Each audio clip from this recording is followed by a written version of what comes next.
روزنامہ قدرت کی ویڈیو دیکھنے کے لیے ابھی یوٹیوب چینل پر سبسکرائب کریں اور بیل آئیکن پر بھی کلک کریں۔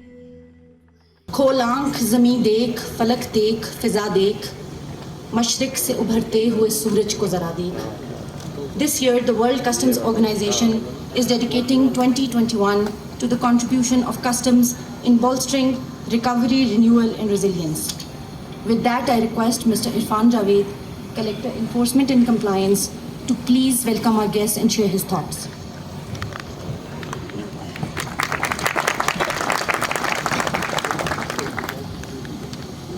لوگوں کے اوپر پڑ رہے ہیں بس استاد ہو گیا۔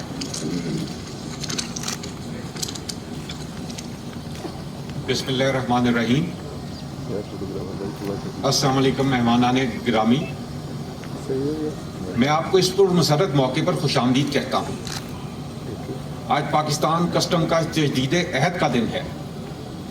آج اس عہد کا دن ہے کہ ہم اپنے وطن کی ترقی اور خوشحالی میں اپنی تمام تر صلاحیتیں بروئے کار لائیں گے۔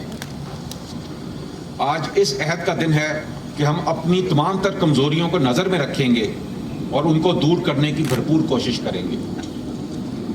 یاد رہے کہ پاکستان کسٹم نہ صرف محصولات اکٹھے کرنے کا ادارہ ہے بلکہ یہ ہماری اقتصادی سرحدوں کا بھی محافظ ہے۔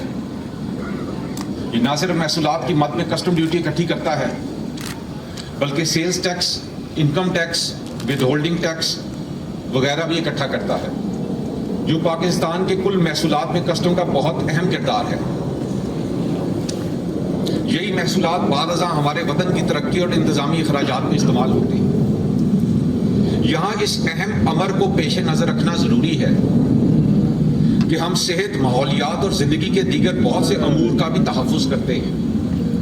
ہم یہ امر یقینی بنانے کی کوشش کرتے ہیں کہ کوئی مضر صحت، ماحول کے لیے نقصان دہ اور دیگر معاملات میں نقصان دہ اشیاء ملک میں داخل نہ ہوں۔ اس برس ہمارا سلوگن ہے کسٹم بحالی، تجدید اور پائیدار و لچکدار، سلسلہ فراہمی کی مضبوطی کا علمبردار۔ ہم اس برس ایک موذی وبا کا سامنا کرتے ہوئے اکٹھے ہوئے ہیں۔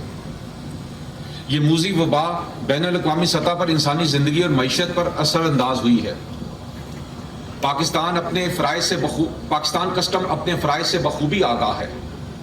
ہم جانتے ہیں کہ ہمیں پاکستان کی صنعت و تجارت کو تحفظ دینا ہے اور اس کے لیے آسانی فراہم کرنی ہے۔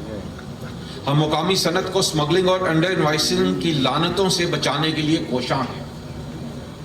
یہی وجہ ہے کہ الحمدللہ بلوچستان میں ہماری نہ صرف اینٹی سمگلنگ کارروائیاں وبا کے دنوں میں بھی جاری رہیں بلکہ ہم نے گزشتہ تمام برسوں سے زیادہ بہتر کارکردگی کا مظاہرہ کیا۔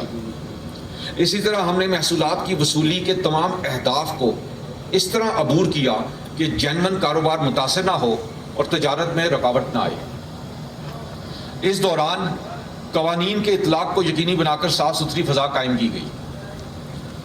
گزشتہ چند برسوں میں ہمارے اختیارات میں خاطر خواہ اضافہ ہوا ہے۔ ہمارے پاس intellectual property rights, anti money laundering کے علاوہ سمگلنگ اور غیر قانونی ذرائع سے حاصل کردہ آمدنی سے خریدی گئی جائیدادوں کی کرکی کے بھی اختیارات آ گئے ہیں۔